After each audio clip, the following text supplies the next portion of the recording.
Professional wrestling is the one true sport. Other sports have their share of intense, dramatic moments, but nothing can compare with professional wrestling.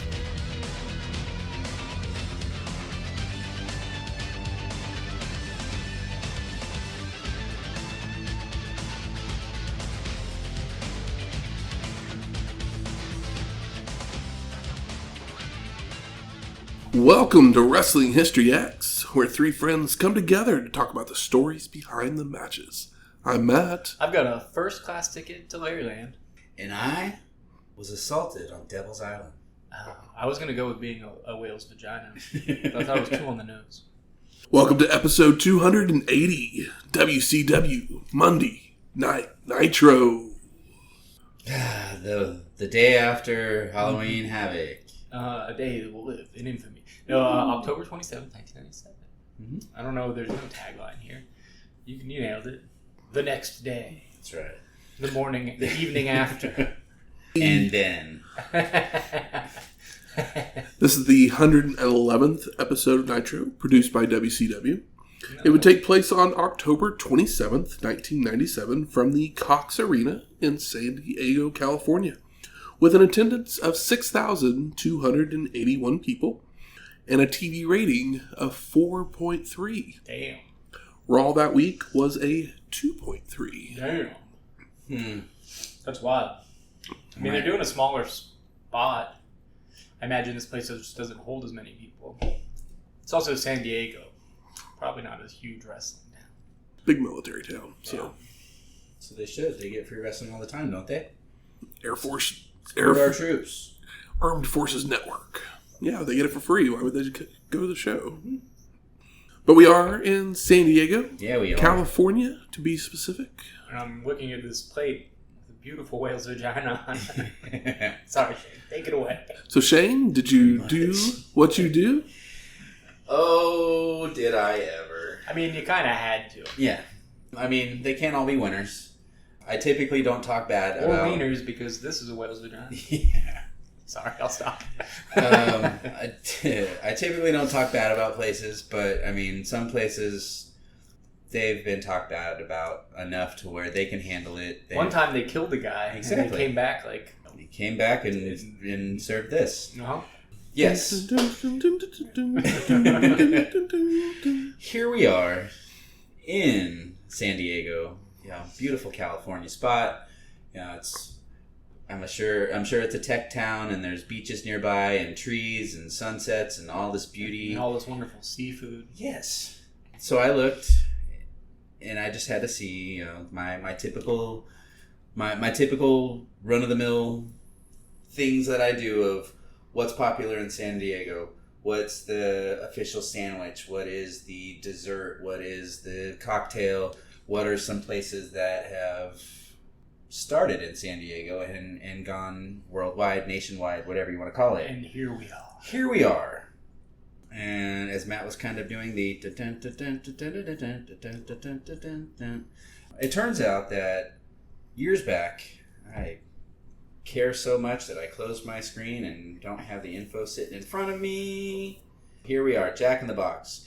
Founded in 1951, San Diego, Anchorage's Chatterbox Restaurant had a remote drive-thru ordering system. San Diego restaurateur Robert O. Peterson purchased the equipment and turned his existing El Cajon stand into a primarily drive-thru operation known as Jack in the Box.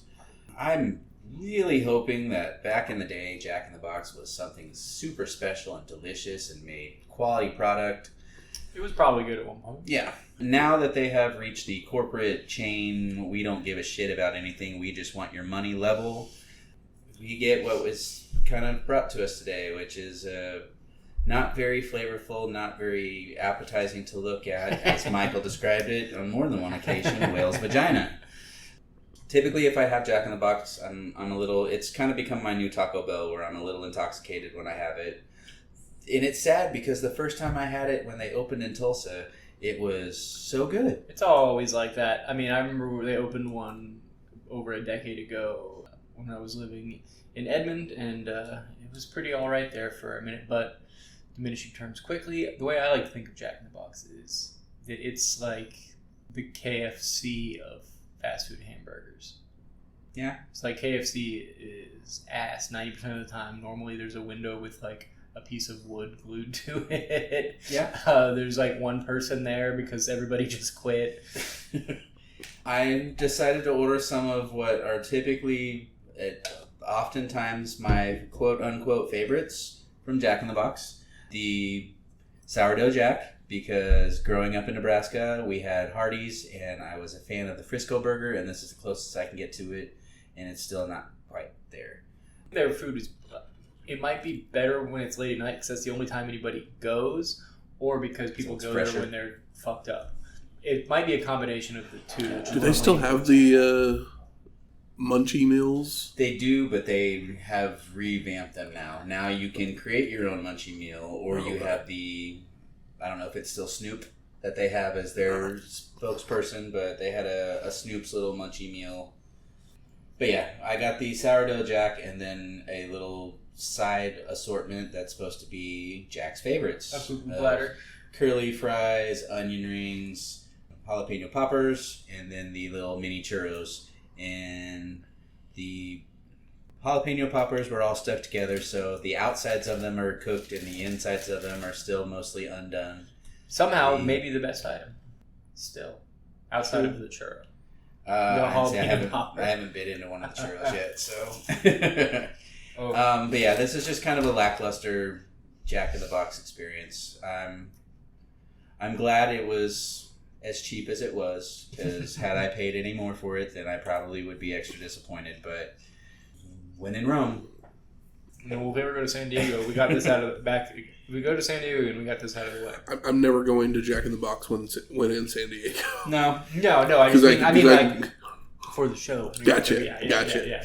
Like if in there's real a life, Jack in the Box, so disappointed. Like home kitchen or something like that. Sure. Let me see what you guys are creating in this little studio that you think people actually want to eat. Because I'm gonna be real honest with you. This is kind of sad that I'm not even gonna take a bite of it on air. That says a lot. It does say a lot. Well, something that would happen right around the same time as this episode of Nitro, Shania Twain's Come On Over would release the next week. Pull up a seat. Take a load off your feet, man. Yes. Never had the album, but man, did we hear the songs. Shane, I'm sure you had the record. Why do you assume that? I don't know, because anytime there's these big pop records, you typically have them. Yeah, I did. You're a pop aficionado, I think. This one has lots. I mean, her previous album, The Woman in Me, it caught fire. It caught some attention. Is that the one with Whose Boots? Yeah, Whose Bed Every Boot's Been Under. Yeah. Great song. Any Man of Mine. Yeah, see, she had quite a bit on that one too. Yeah. No One Needs to Know. You Win My Love. If you're not in it for love, I'm out of here. But Come On Over is like her Red, if you were going to compare her to Taylor Swift, who is obviously the next person to do this the way that she did. Yes, this one has, so many singles that came from it. Love Gets Me Every Time, Don't Be Stupid, You're Still the One, From This Moment On, Honey, I'm Home, Don't Impress Me Much, Man, I Feel Like a Woman. 4 songs that weren't singles. You Got Away. It's insane. Come On Over. Yeah, there's... 12 out of 16 of the songs are singles. The singles range from 1997 into the year 2000. So that's how long this album stayed active. Honestly, it should be, because if there's that many songs that can be viable singles, ride it out. It's 14th all time on the Billboard 200. Wow. Number 8 for just women, and it's the number 1 country album of all time. Is it? On Billboard. Nice. Damn. It's 20 times over. Mm-hmm. And it's still platinum. It's her Mariah Carey Christmas album.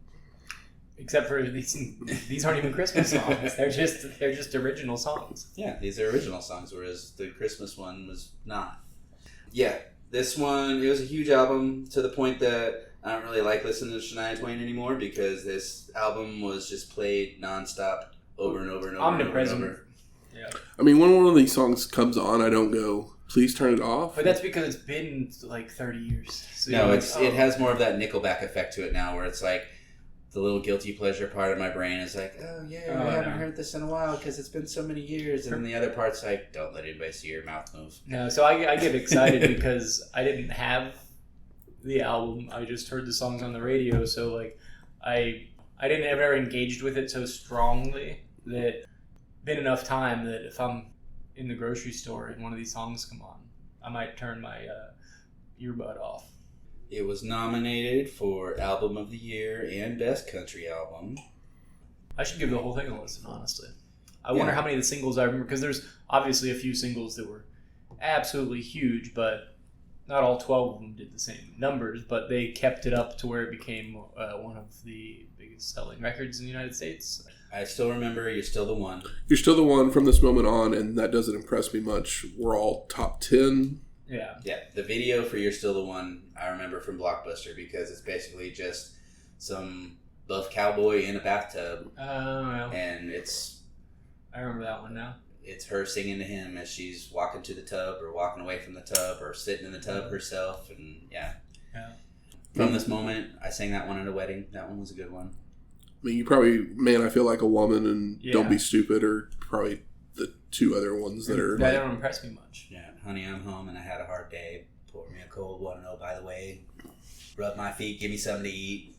Come on over, my favorite treat. Yeah. I mean, there's a couple of these that I'm like, I don't know if it came on, I'd probably be like, oh, okay, yeah. But like just looking at the title of the song, I'm like, I don't know if I know this one or not. Yeah. But, like, You Got Away, I think, is the one that didn't really get as much airplay as the other singles. That one and Rock This Country. Normally, the ones towards the bottom where they're like, okay, well, this 12th single, obviously, there's going to be diminishing returns. Yeah. You're going to front load it with the songs that you think are going to work the best and just keep them rolling out until you reach until the album's exhausted itself.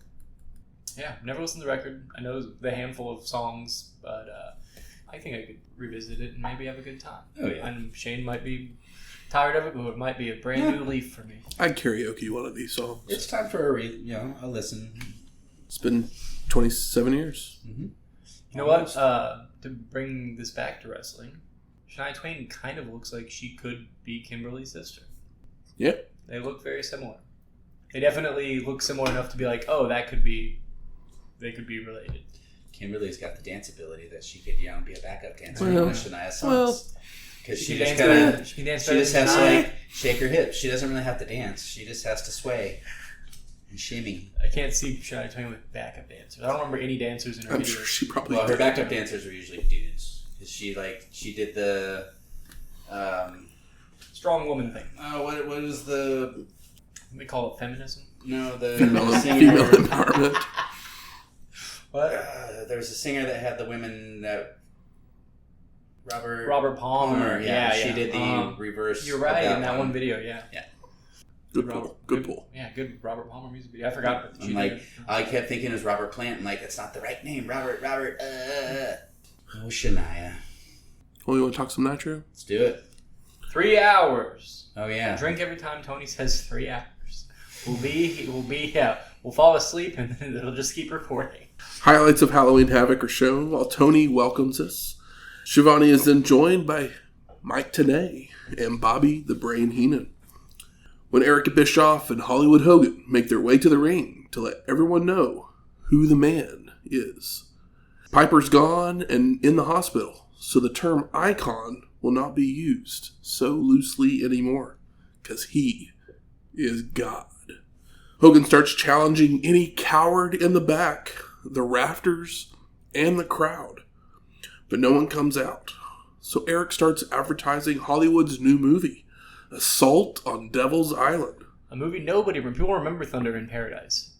I've never heard this referenced, except for on this show, about 90 times. Did you look it up? Absolutely not. It's great. Is it? No, it's not. We're due for a commentary. Island. The cast is, of course, Carl Weathers. Okay, that's cool. And then Mrs. Gene Simmons, Shannon Tweed. Oh, nice. Those are your top 3. I mean, any movie with Shannon Tweed. Yeah, sounds pretty cool. Billy Blanks. Awesome. Looks like Mike White. I don't know Mike White. I want to say he was the guy that, I can't see anything in like what this movie is because they're just Guys, holding guns. Yeah. Mm-hmm. It's on Roku. Hell yeah. And probably Tubi.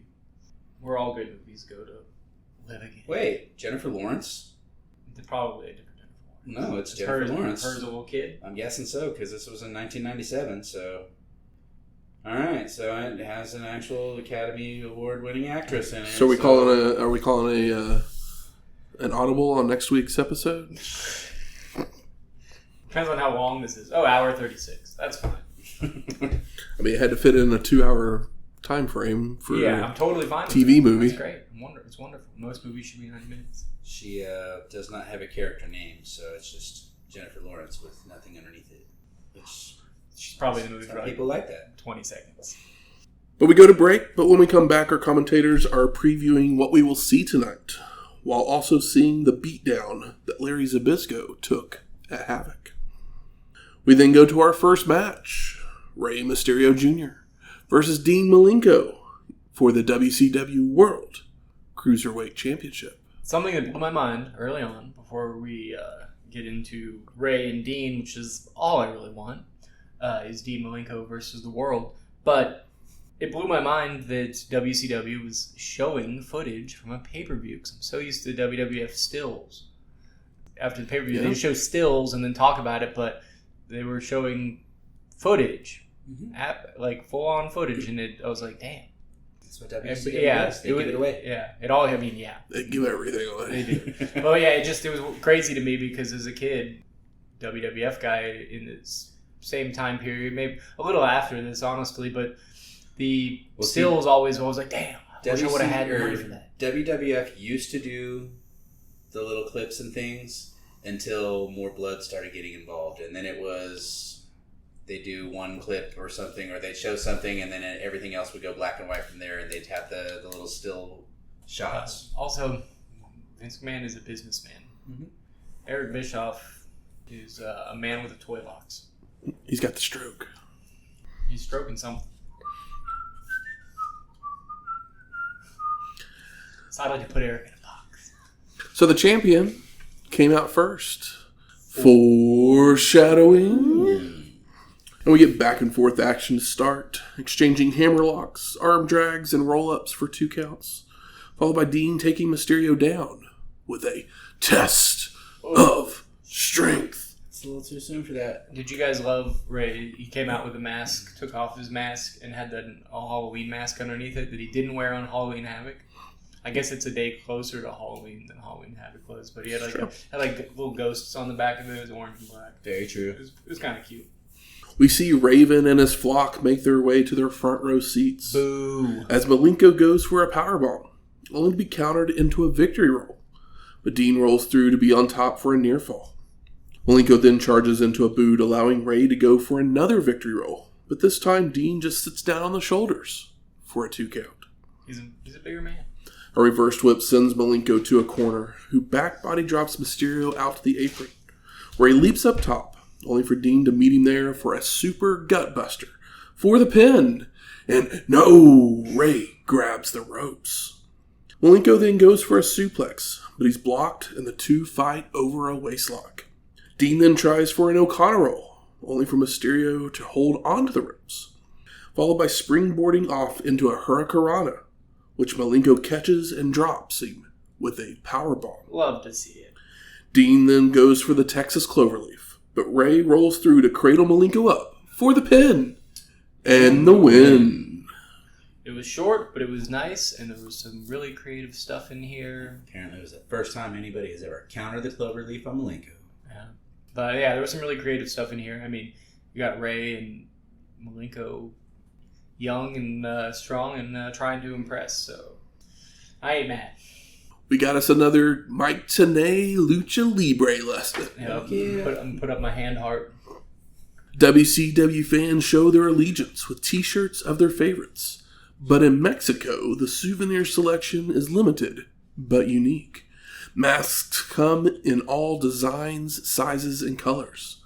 But the intent remains the same, creating a bond with the wrestler and showing the other fans who you support. Because of limited television wrestling, many lucha fans rely on publications to keep them informed.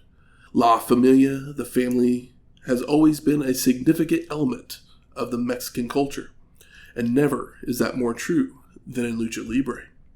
Ray Mendoza, a Wrestling Observer Newsletter Hall of Famer, and the father of the Villanos, is interviewed, saying that he insisted that his son succeeded in school before he was allowed to wrestle, asking them to put their heart into it.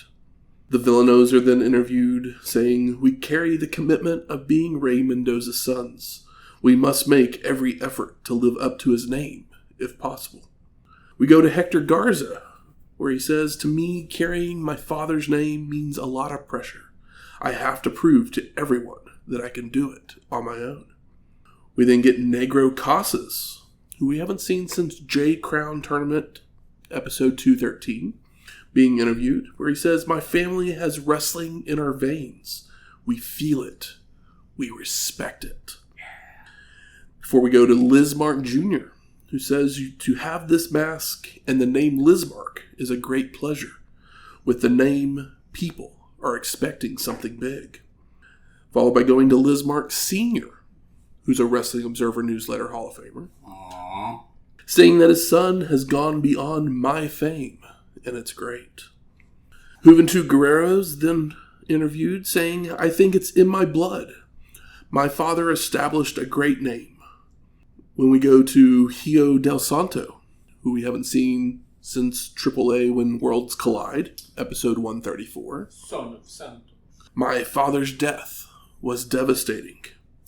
Damn. And we then see Tenay at a cemetery where El Santo is buried, telling us that his funeral was attended by thousands of fans, being buried with his mask still on his face. And even in death, Santo managed to conceal his identity, even though you can see his real name on the gravestone. I guess you mean, his face? Yeah. Back to El Hijo del Santo, who continues that it was great to see how Mexico bid farewell to my father with deep respect. And then we get more Tenay narration to finish up, where he says, "The decade of the 1980s brought second-generation wrestlers to the forefront. The time came for the sons of many wrestling legends to shine, and they have established their names in WCW and around the world. Next time, we'll highlight the high-risk aerial moves of Lucha Libre and explain how they revolutionized pro wrestling on Lucha Libre and the Mexican luchadors." Nice. We then come back to the arena, where the Nitro Girls dance on the stage. And Halloween costumes. Yeah. We got a pirate, a cat. YMCA. Absolutely. Hooker. I don't No. remember. But we get our second match. La Parka versus Glacier. Hey, at least Glacier's having a match with somebody that's not... Oh, there's two of them. Wrath and Mortis. I should remember Mortis. There's that weird goblin metal guy. But to be fair, he traded one guy in a skeleton costume for another, so... Yeah, but something different. So we haven't seen Parka since Bash at the Beach 97, episode 261, or the Cold One since Nitro on August 4th, 97, episode 264. So, a handful of weeks. Maybe two handfuls for Parka.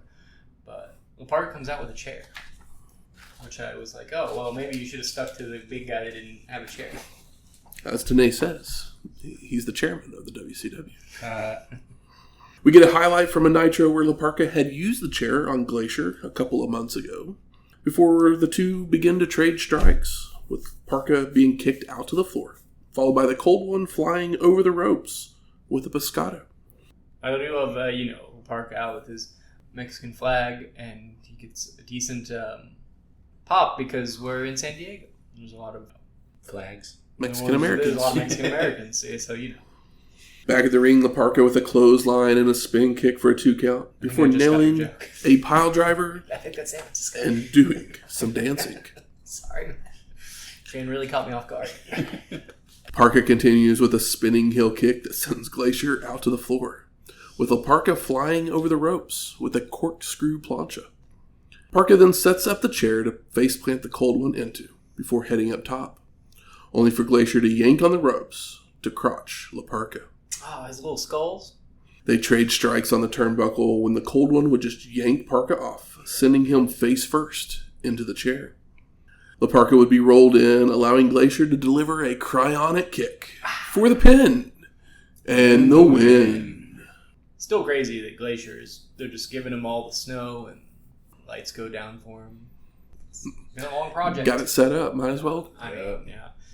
It's an investment now. Did you guys notice that when they go to the floor, you can see a guy like crawl under the ring as like La Parka falls out to the floor? There's like just a guy like just like his like legs are out from the bottom of the ring. I'm like, he didn't get knocked out. He was like already there. He's probably just getting out of the way so he wasn't in the camera shot. Yeah, but he was in the camera shot. It was very funny. We go to Mean Gene on the stage, where he brings out Diamond Dallas Page. Is Diamond Dallas Page the most over guy? Yes. Yeah. Thought so.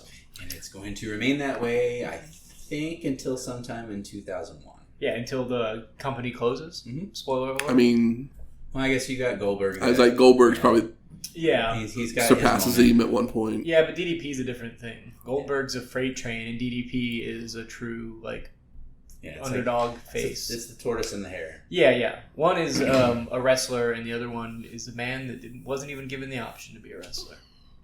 And he blows by Okerlund and heads to the ring, asking Gene to follow. Mean Gene asks for DDP's perspective on what happened last night, with Page responding he knows that it was Hogan who came out dressed as Sting. So he's accepting Hollywood's challenge, reminding everyone how many times he's been whacked by Hogan, but now it's his turn to whack Hollywood with something. Bang! And the whack As him we with head something, and then to bang. break. Whack him with something, and then bang. It's like, okay, all right. We come back to an ad for WCW Saturday Night, 6:05 Eastern on TBS, featuring Rey Mysterio, Harlem Heat, Chris Jericho, Chris Benoit, Lex Luger, The Giant, and many other top stars. So apparently, if you tune into WCW Saturday Night, there is no NWO. Maybe. Probably. It's possible. Yeah, it might be more fun. We go back to Okerlund still in the ring, who calls out Larry Zbyszko. Larry. Who says he went out and did what he said he would do. But Scott Hall couldn't handle it. Zbyszko whips out a piece of paper saying it's a one-way ticket to Larryland. And if he wants him, he has him. Hall and Six then make their way out to tell Zbyszko he's not in the caliber of the Wolfpack. And that Larry couldn't beat Bischoff, as they show highlights of Eric stomping away on Zbyszko. That first stomp looked so stiff. Larry continues to yell at Scott to come down to the ring, but they head to the back instead as we head to commercial. I love the Larry chants. Hate that I referred to Eric Bischoff as Easy. Even Easy, Easy would have. But he's got the shot. stroke, bro. He's got the stroke. I was going to say I wish you'd have a stroke, but I don't wish it on anybody. That's not cool to say. We come back to our third match. Stevie Ray with Miss Jacqueline. What? Versus Lex Luger. Stevie Ray in a singles match. Both men hit shoulder blocks and clotheslines when Stevie would charge into a boot, only for Lex to miss an elbow drop. Stevie Ray stomps away and delivers a power slam for a 2 count before whipping Luger back and forth to soften him up. I like to see for a bear hug. I like to see Luger giving a little bit to Stevie Ray. Honestly, I take that back. Lex Luger should not be giving up anything to Stevie Ray. But good for Stevie. Can't believe that the WCW is obviously starting to show their money as they give Stevie Ray flames from the turnbuckles a la Kane. It's only 2 of them, but it's like, guys. Crying later about where... But he's also half of Harlem Heat. Going bankrupt. Yeah, but he's Can't only... have all 4. He's only half of them. That's why they only do 2. It's the third match. He's not going to beat Lex Luger. I'm sorry to say it. Lex rallies to reverse into one of his own, only to have his ears clapped and sent to a corner. But he gets a boot up to a charging Stevie. Luger then nails several clotheslines, a bionic forearm, and calls for the finish. But Stevie Ray blocks by holding onto the ropes, knocking Lex away with a back elbow and a bicycle kick, only to miss a clothesline, allowing Luger to power slam Stevie, followed by lifting him up into the torture rack for the submission. That rack of doom, I tell you, gets him every time. We gave him a little bit. Tony then sends us to a video of Raven. Oh, sitting in a tree. It's lame. He says all we need is a haven, a sanctuary, a place to hide, a place to escape, a place to dream and hope, a place where the darkness won't be so frightening. So it is written, so it shall come to pass. But for some, the darkness is a relentless enemy that cannot be eluded. And once the darkness senses your fear, once it senses your pain, it is never far behind. I can empathize with these people. I can understand their futility. I can forgive their hopelessness. I feel their pain.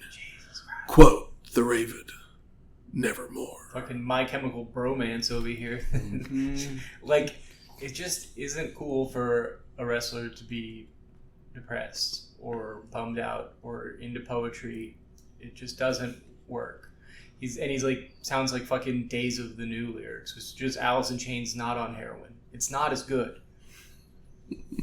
See, I was thinking, what was that? To every whatever, turn. That's what I was getting from a lot of his there. A time for this, a time for that. You're talking about the Bob Dylan song. A place for this. Yeah. I just can't. The birds or turtles or something like birds, that. Yeah. Although, one of my favorite records ever is a Birds album, but it's the one where they decided to do country music. Sweetheart of the Rodeo. Incredible record. We go to commercial, but come back to Pyro as it's the second hour. Woo! That went quick. Thanks. And we get our fourth match. Eddie Guerrero versus Chris Jericho. I mean, come on. And then we get the highlights, or lowlights, however you want to look at it, of Chris's match from Havoc, talking about how he hurt his shoulder. And Guerrero goes right after the arm, taking down Jericho, only for him to retaliate with a tilt-a-whirl backbreaker and a spinning heel kick. And after a reversed whip, Chris goes to leap up and over a charging Eddie, but he gets caught, allowing Guerrero to deliver a shoulder breaker and rip at the bandage. Eddie keeps up the attack with a drop-toe hold, a pair of drop kicks to the head and shoulder, before wrapping the arm around the ropes to yank on it. I mean, he's just being nasty and keeping up on that injury that we just saw 24 hours ago. Guerrero goes for a back suplex, but Jericho floats over and nails a release German for a 2 count. Huge release German. Followed by a powerbomb and attempting a lion salt, only for Eddie to move in time and head up top, where Chris falls into the ropes to cause Guerrero to crotch himself. And Jericho climbs the turnbuckle to hit a superplex and tries to lock on the lion tamer, but the shoulder's hurting, allowing Eddie to recover with right hands and a powerbomb, only for Chris to flip out of and suplex Guerrero all the way to the floor. Damn. But Eddie landed on his feet. Ish. So he's able to hop right back to the top turnbuckle to fly off with a frog splash onto Jericho for the pin and the win. Jericho probably wasn't upset about losing this match. No, probably not. Because this makes sense. Mm-hmm. And then Eddie immediately calls out for old Ray Jr., El Hijo del Rey. Son of Ray. What's a rematch? Yeah. We go to break, but we come back to our fifth match. Oh, and am I excited. Fit Finlay versus the Crippler, Chris Benoit. We haven't seen Finlay since Nitro, April 29th, 1996. Episode 199. You guys remember that match? I do. The parking lot brawl. Which Tanae reminds us of, but how could I forget it? Oh, Finlay and the Regal, Mm-hmm. right? Yeah. And Fit looks even meaner now than he did then. Fit kind of looks like Scott Steiner from a couple years back. Yeah. He's thick, but not quite as He's good. thick, not- but yeah, that Yeah. His brown flat top mullet. He looks like a mini Norton. Yeah. So Fit uses his size early on, but gets caught in a backbreaker, followed by chops, a back suplex, and an enziguri that sends Finlay out to the floor. And the Crippler misses a baseball slide, allowing Fit to drop him across the guardrail throat first, before being shoved into a ring post. Posted. I do love... These guys are known to lay it in and be a little stiff and mean, and the energy is there, and they're excited to be hitting each other. Back in the ring, Finlay continues the punishment with an elbow drop and turnbuckle smashes for a 2 count. But Benoit fires back with chops, but Finlay takes him down with a leg scissors, applies a modified surfboard until Finlay drops the Crippler with a body slam and a second rope pump splash for a near fall. And Fit drags Benoit out to the apron to slam his head into it, setting him against the post and goes to hit him, only for the Crippler to move, causing Finlay to hit all steel. Benoit then goes on the offensive with more chops, but Fit is able to recover to send the Crippler into the railing. Back in the ring, Finlay, with a shoulder block in a corner, tries for a second one, only for Benoit to avoid and nail a German suplex, followed by heading up top to deliver a diving headbutt for the pin and the win. My God, did he nail that diving headbutt? Harder to watch as time goes on. Yep.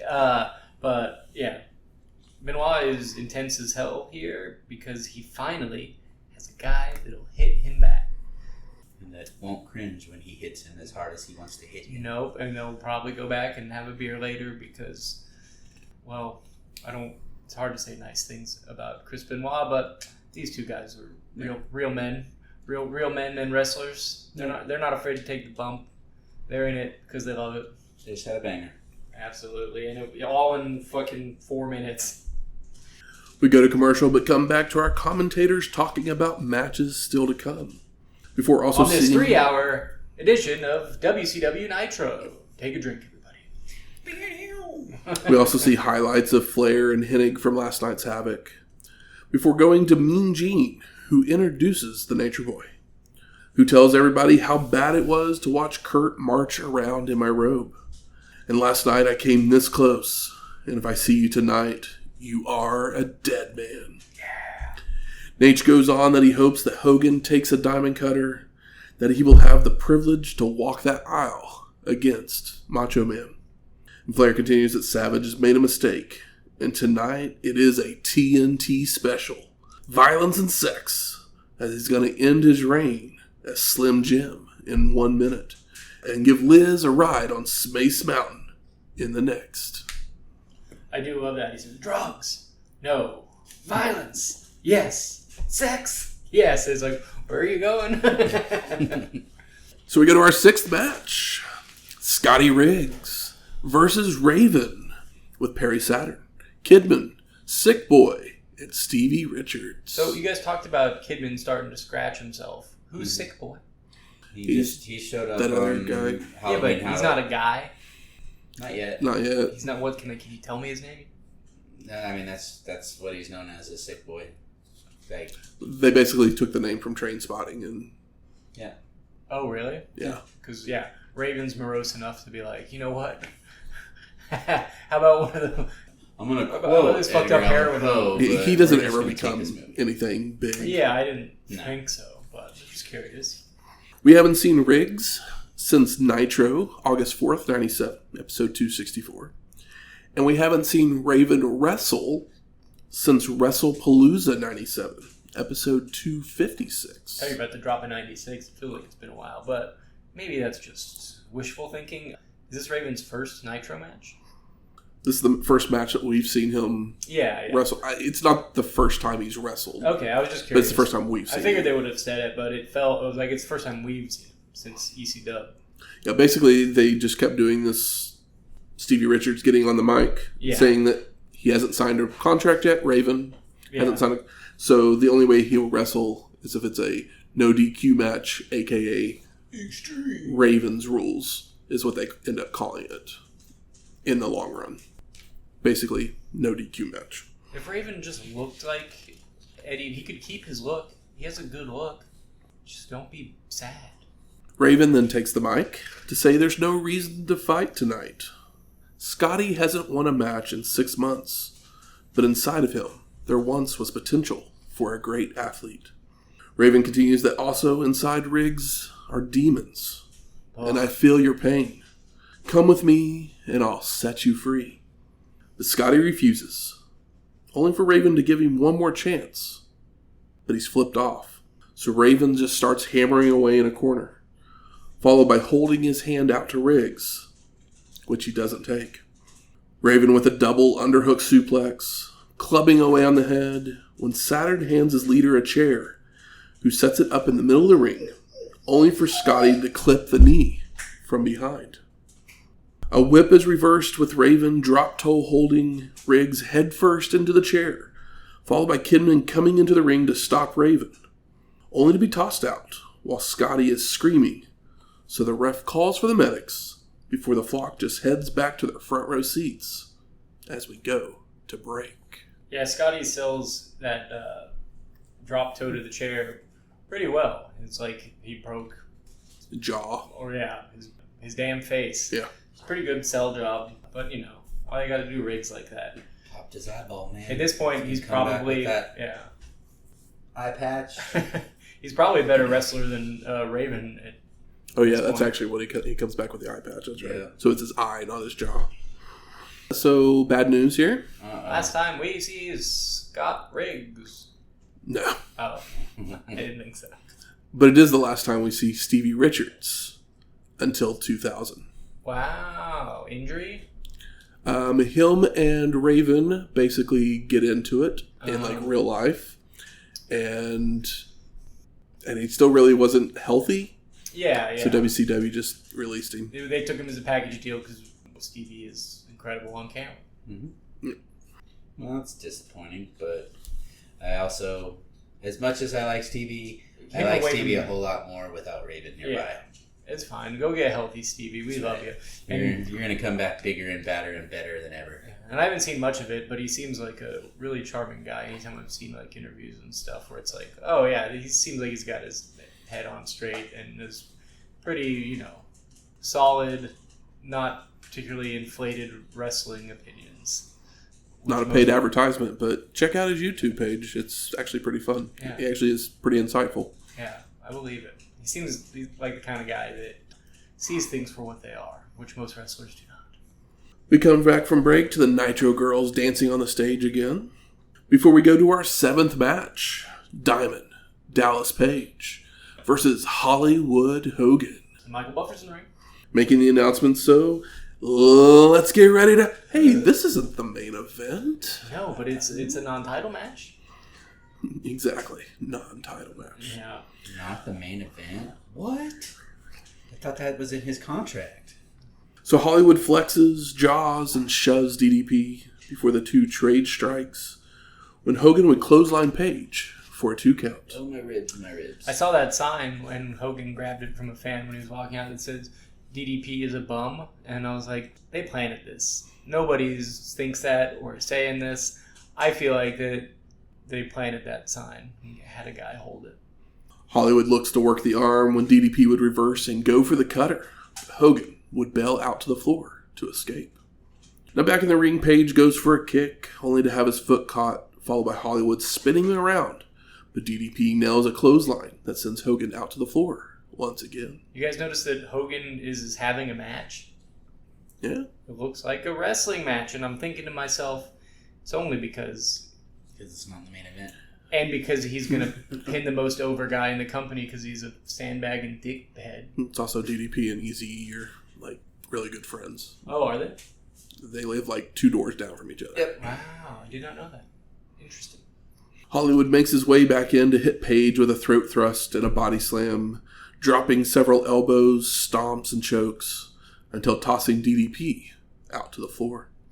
And multiple chops and a suplex outside keeps up the attack before being rolled back in, where Page catches Hogan charging in with a knee and a swinging neckbreaker for a near fall. DDP continues with an elbow drop, only for Hollywood to respond with an eye rake and an atomic drop for a 2 count, followed by pounding on the face, delivering a clothesline and kicks to the ribs and head. And Hogan with a corner clothesline, a vertical suplex, and an elbow drop, all for near falls. When Page would start to fire up, knocking Hollywood out to the floor, where Hogan is shoved into a guardrail. They return to the ring where DDP's whip is reversed for a big boot. But Hollywood takes too long, so Page avoids the leg drop and picks up Hogan, only for Sting to run down and leap in off the top turnbuckle, with DDP hitting him in the gut on his way down. Page then delivers the diamond cutter to Stinger, and the bell rings for the disqualification. Post-match, Hollywood has his weight belt off and starts whipping DDP, followed by the rest of the NWO running down to continue the beatdown, while everyone wonders where WCW's wrestlers are. Yep. Where are the Steiners? I mean, when the commentators are actually saying it, you'd think you would just, start doing it every once in a while. Tell me Lex isn't pro DDP. I don't believe that for a second. They didn't get along recently on the show, remember? They couldn't be in a match. That's why they lost War Games. All of a sudden, Sting comes running through the crowd and gets in the ring to nail a scorpion death drop to Vincent, before clearing the ring of the NWO, dumping Norton and Conan over the ropes to the floor. And Hogan realizes that it's the real Stinger, so he heads to the back, leaving Hennig and Hall to be hit with death drops as well, as we head to commercial.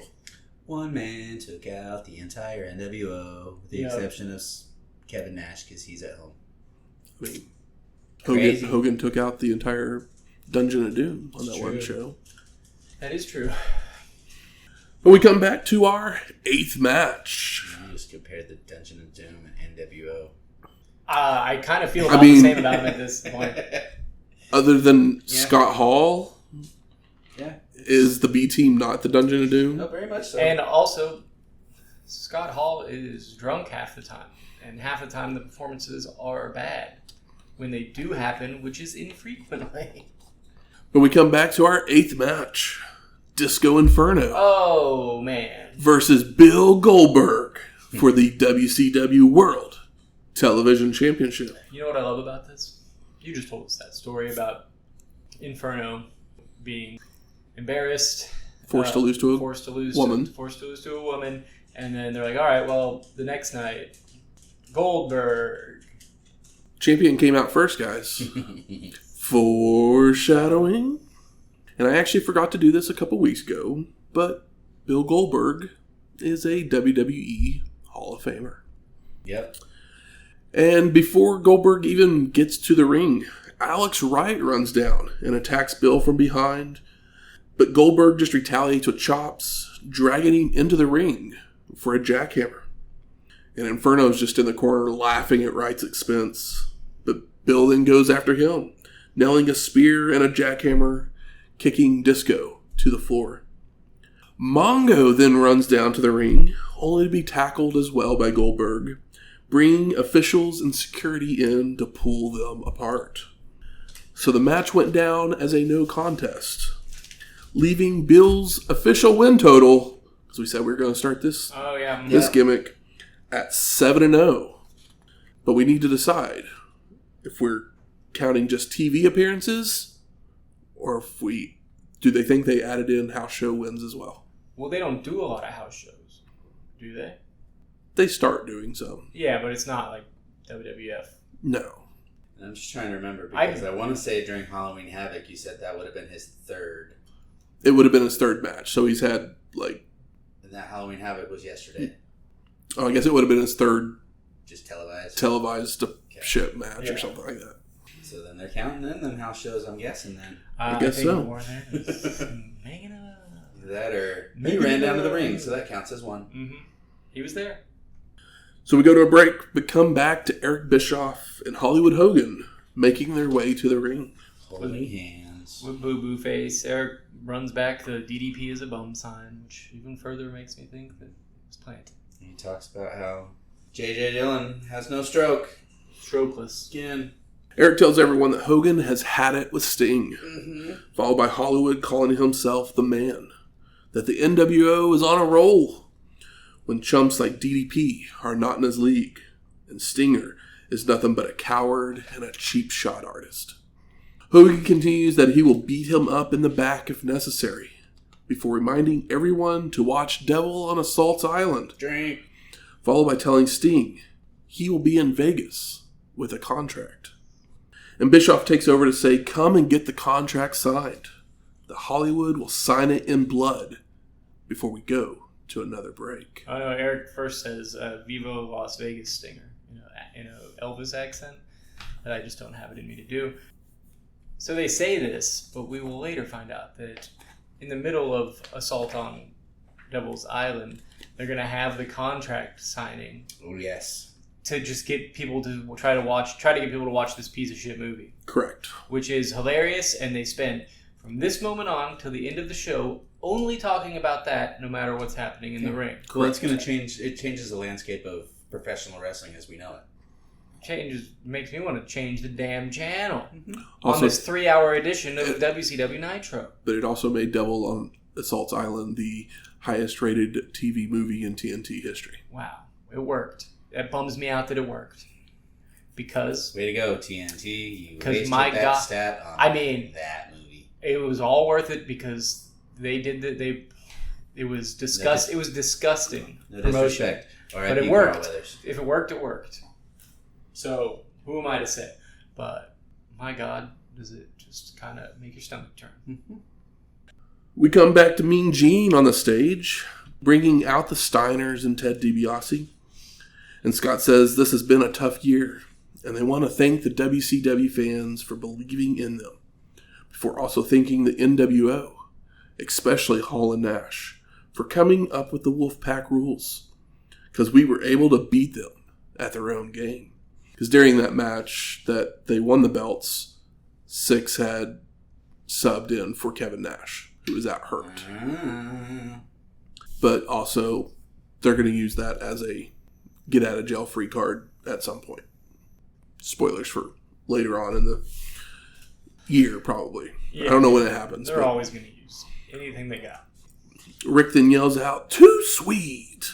Followed by DiBiase talking about how the Steiners have overcome tremendous adversity and they are going to have an open challenge. So we get our 9th match. The Steiner brothers of Rick and Scott Steiner versus Public Enemy of Rocco Rock and Johnny Grunge for the WCW World Tag Team Championships. And Tony Schiavone says that during Assault on Devil's Island, they will cut away to a contract signing between Sting and Hulk Hogan. About 30 times. But our champions also came out first. Foreshadowing. Public Enemy wins, we riot. And Public Enemy comes out with a table. Because of course that's what they do. What else are they going to do? Somebody's got to go through it. Setting it up at ringside. Yeah. And Rock is press slammed by Scott to start, followed by Steiner lines to both members of Public Enemy to clear the ring. As they pose. Woof woof. Grunge gets in the ring only to be run over by Rick before being power slammed and sending him out to regroup. Johnny returns, but he continues to back away from Rick to slow the momentum as we head to commercial. And we come back to Rock sending Scott to the ropes, where Grunge kicks him in the back from the apron, allowing Rocco to uppercut Steiner to send him to the floor, followed by Johnny dropping him throat first on the railing and tossing him into the ring steps. Back in the ring, Rock keeps up the attack with kicks, chokes, a combo elbow drop backbreaker, and applies a chin lock, only for Scott to elbow free, but he runs into a knee to the gut. Public Enemy continues with a double kick and a swinging neckbreaker, but Scott ducks a double clothesline, hitting one of his own before making the crawl for the hot tag. Rick unloads on Public Enemy with Steiner lines, right hands, and double noggin knockers, only for Public Enemy to respond with a double clothesline that knocks Rick down. But Scotty's back up to retaliate with a double bulldog on Public Enemy, allowing him to get Rocco up on his shoulders, with Rick flying off to nail a super bulldog for the pin and the win. And as the match ends, Bobby Heenan points out that the Sting Hogan there's a contract signing the next day. Is the next day. And it's so important that they talked about it throughout this whole champion tag match. Telling you, it's... Which I was like, thanks, Bobby, for, being the guy that just points out the thing that should be at least said. It changes the wrestling world for every wrestler in the world. Yeah, sure. But at least Bobby was like, hey, you know where he was coming from when he did it. We go to break, but we come back to our 10th match. It is a special 3-hour Nitro brought to you by M&M's. The candy with the hard... M&M's. Matches Candy and shell. matches. And more matches. Booker T versus Curt Hennig for the WCW United States Heavyweight Championship. And they're back and forth with headlocks, hip tosses, and chops until Booker reverses a whip, but telegraphs a back body drop, allowing Curt to deliver a swinging neckbreaker.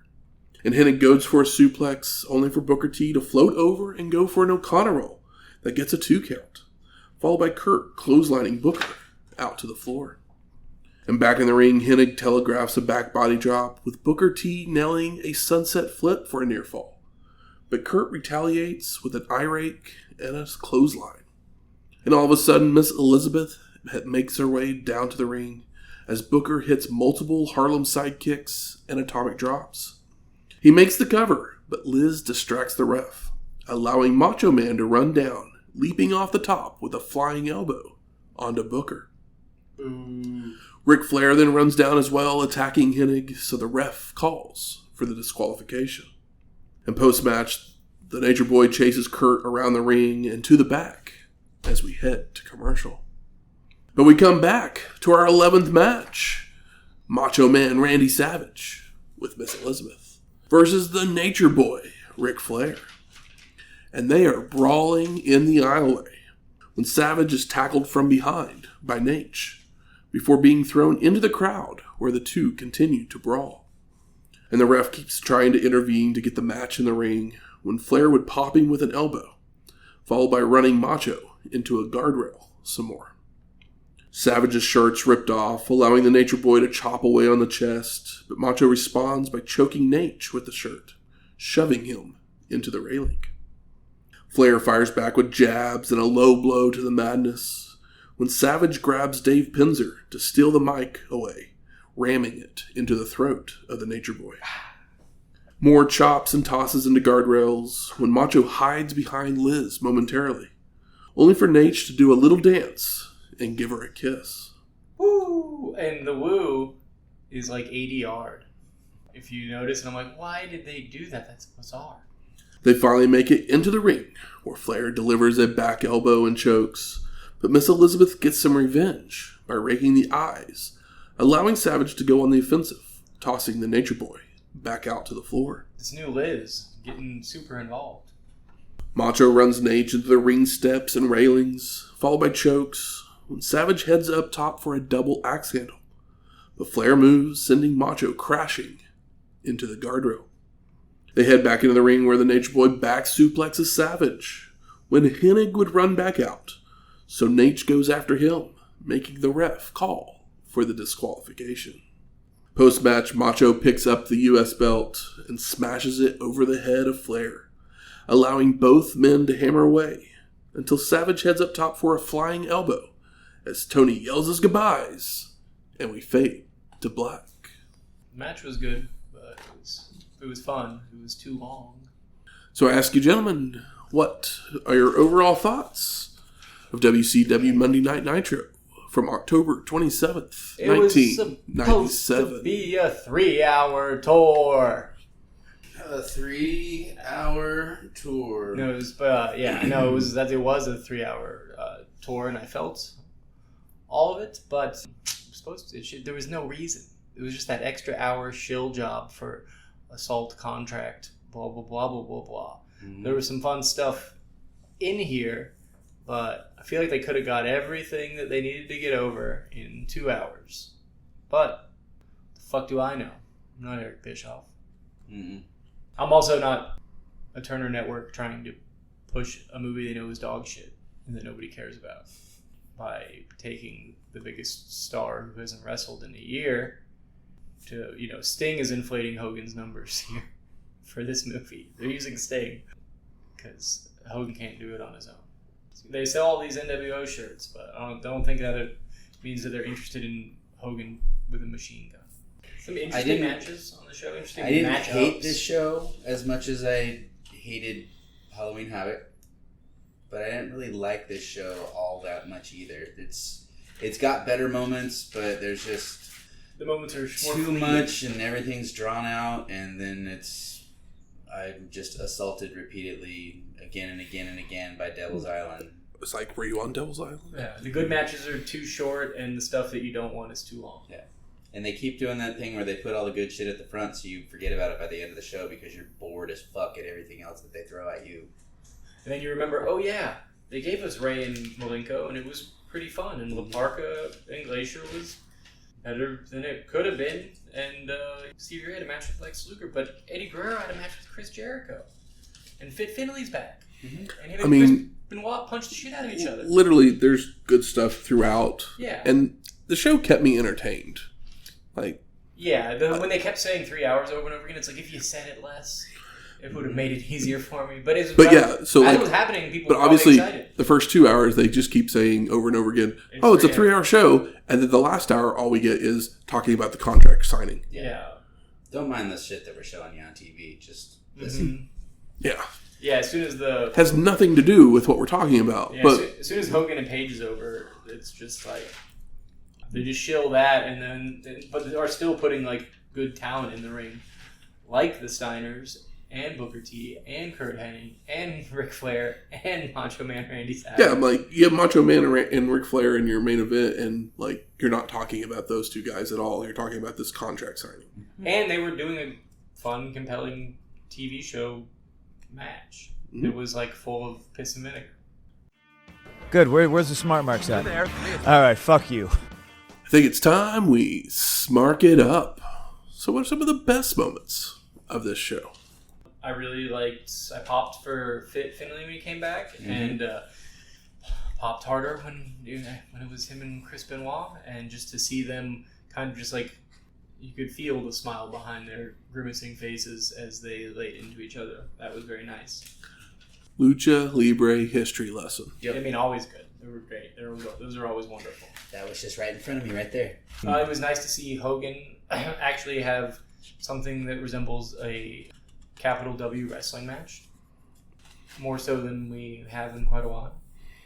Wasn't incredible, but he did some stuff.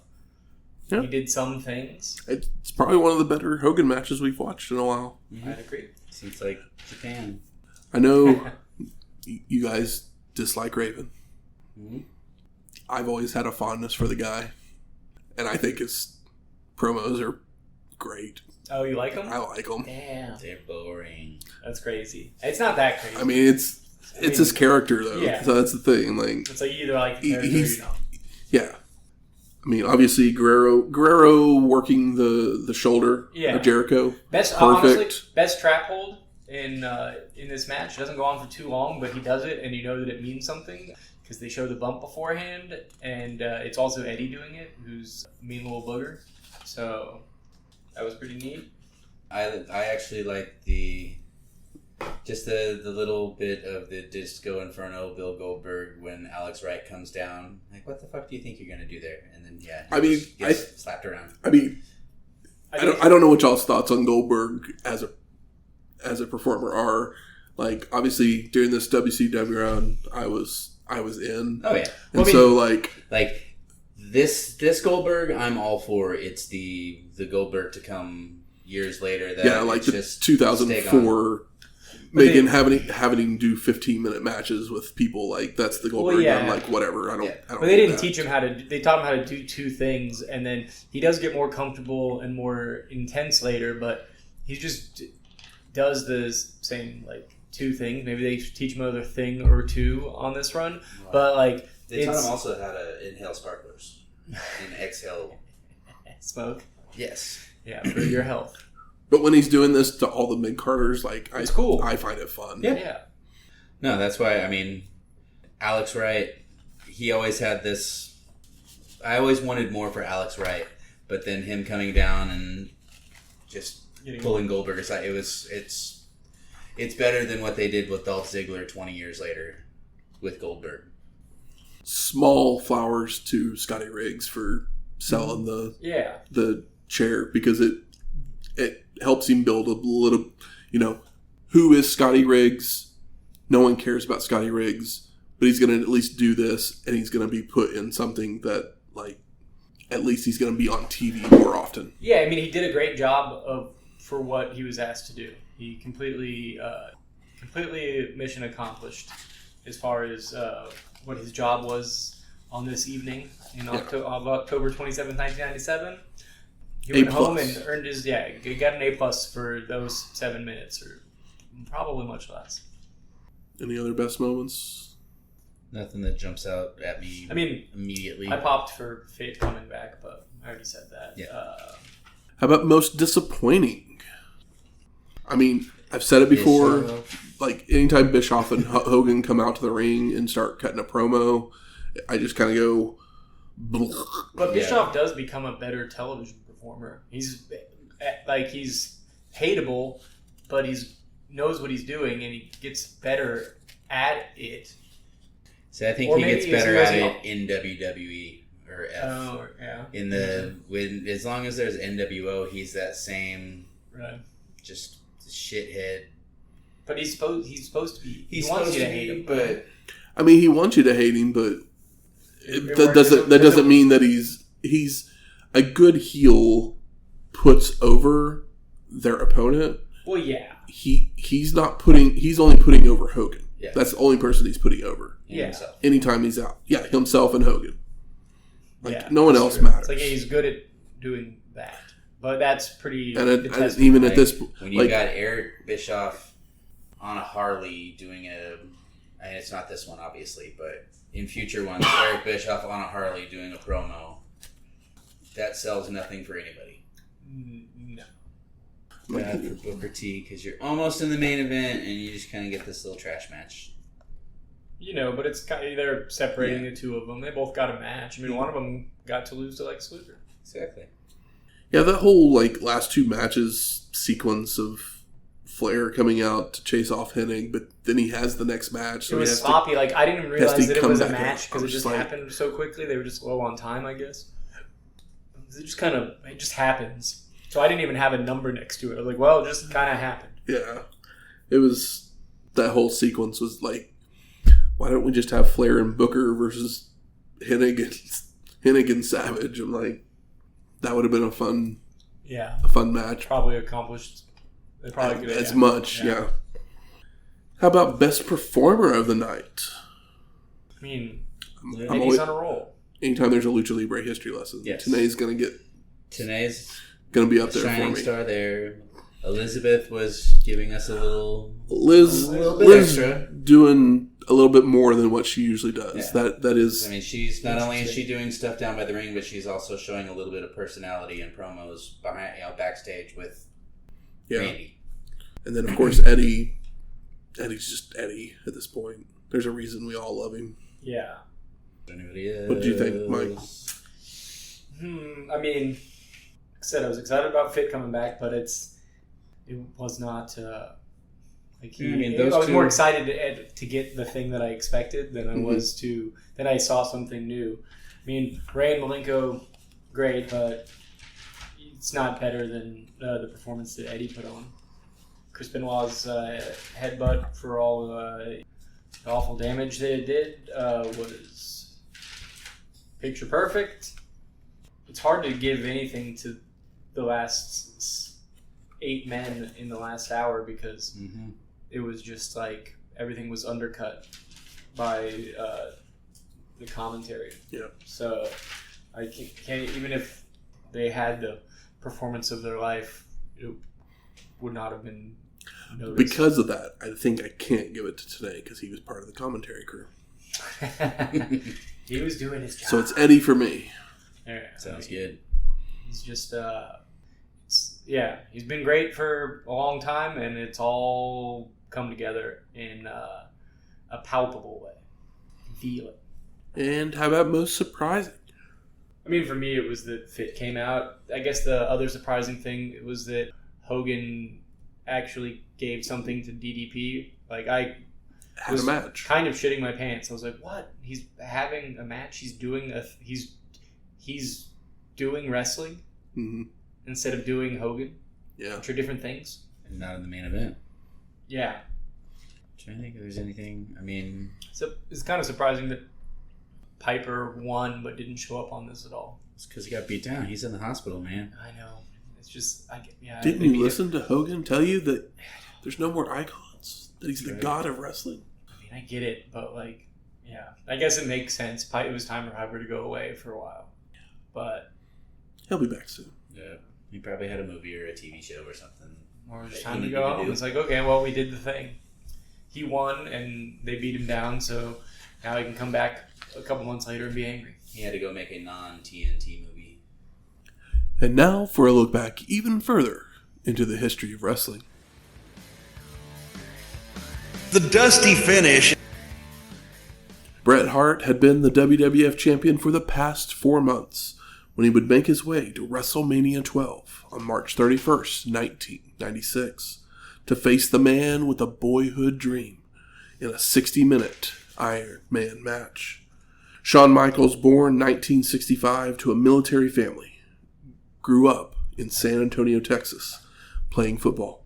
He would begin training in 1984 under Jose Lothario before debuting in Mid-South Wrestling. He would make his way through Dallas and Kansas City before making his national debut with the AWA in 1986, teaming with Marty Jannetty and winning their World Tag Team Championships. In 1988, the Rockers would make their way to the WWF, being stalwarts in the tag division until Shawn would super kick his partner through a glass window to cement the breaking up of the team.